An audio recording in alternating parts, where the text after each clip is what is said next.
नमस्कार। चलिए आज एक सफर पर चलते हैं, बहुत बहुत पीछे। उस जमाने में जब ना हमारा सूरज था, ना ही हमारी पृथ्वी। तो फिर था क्या? बड़ा दिलचस्प सवाल है ना? आइए मिलकर इसका जवाब ढूंढते हैं। और पता है, यही सवाल, यही हमारी आज की पूरी खोज की जड़ है। इसका जवाब ढूंढने के लिए हमें बहुत पीछे जाना होगा, मतलब बिल्कुल शुरुआत में, जहां से सब कुछ शुरू हुआ। तो हमारी कहानी की शुरुआत होती है हर चीज की शुरुआत से। जी हाँ, हम बात कर रहे हैं बिग बैंग की। जरा इस नंबर के बारे में सोचिए, 13.8 अरब साल पहले। जी हाँ, हमारी कहानी इतनी पुरानी है, इतनी गहरी है।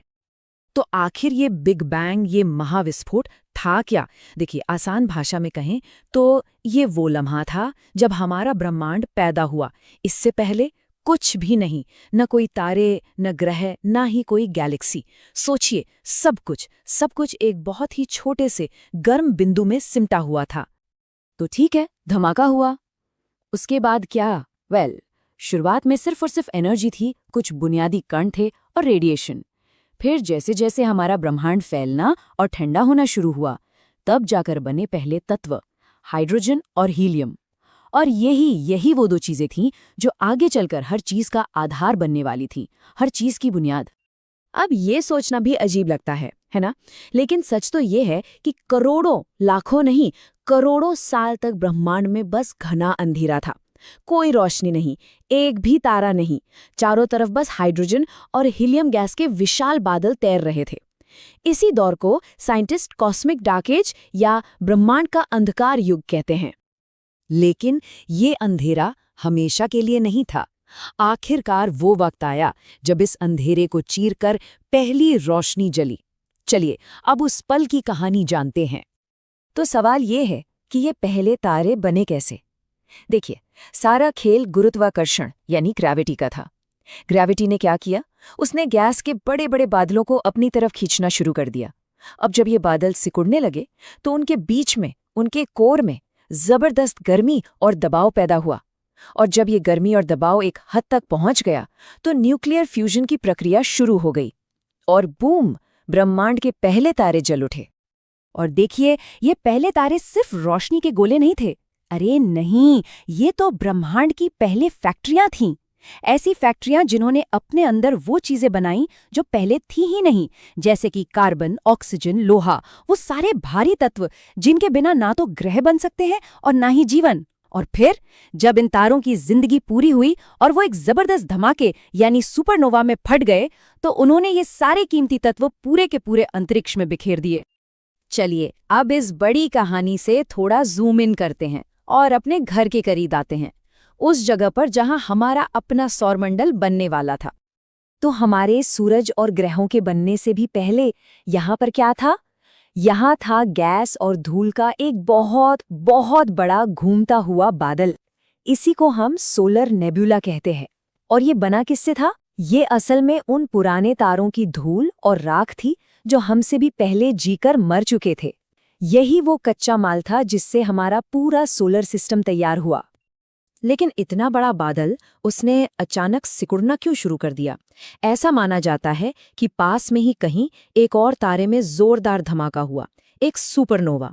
उस धमाके से एक शॉकवेव, एक जबरदस्त लहर निकली और उसने आकर हमारे इस नेब्यूला को एक धक्का दिया। बस इसी एक झटके ने सब कुछ बदल दिया। नेब्यूला अस्थिर हो गया और ग्रेविटी को अपना जादू दिखाने का मौका मिल गया। और यहीं से हमारे सौरमंडल के बनने की कहानी शुरू हुई। अब आते हैं हमारे अपने घर पृथ्वी पर। और एक बात साफ कर दें, इसका जन्म कोई शांतिपूर्ण घटना नहीं थी। ये एक बहुत ही हिंसक, एक बहुत ही तूफानी शुरुआत थी। तो आखिर एक ग्रह बनता कैसे है? सोचिए, कहानी शुरू होती है धूल के छोटे छोटे कणों से। ये आपस में टकराते हैं, चिपकते हैं और बड़े होते जाते हैं। धीरे धीरे ये चट्टानों के बड़े बड़े टुकड़े बन जाते हैं जिन्हें प्लैनेटिसिमल्स कहते हैं। फिर ये बड़े टुकड़े आपस में टकराते हैं, जुड़ते हैं और बड़े होते हैं, जब तक कि वो एक प्रोटोप्लैनेट यानी एक कच्चा ग्रह नहीं बना लेते। हमारी अपनी पृथ्वी भी ऐसी ही करोड़ों साल तक चली अनगिनत टक्करों का ही नतीजा है। अब जरा एक पल के लिए उस शुरुआती पृथ्वी की तस्वीर दिमाग में बनाइए। आज जैसी हरी भरी नीली बिल्कुल नहीं थी। नहीं, उसकी पूरी सतह पिघले हुए लावा का एक खौलता हुआ समंदर थी। ऊपर से लगातार उल्का पिंडों की बरसात हो रही थी। ना समंदर थे, ना हवा थी। और जिंदगी का तो दूर दूर तक कोई नामो निशान नहीं था। तो सवाल ये उठता है कि लावा की उस दहकती हुई गेंद से ये खूबसूरत नीला ग्रह बना कैसे? ये बदलाव वाकई किसी जादू से कम नहीं है। चलिए इस ट्रांसफॉर्मेशन की कहानी जानते हैं। ये सब रातों रात नहीं हुआ, इसमें बहुत लंबा वक्त लगा।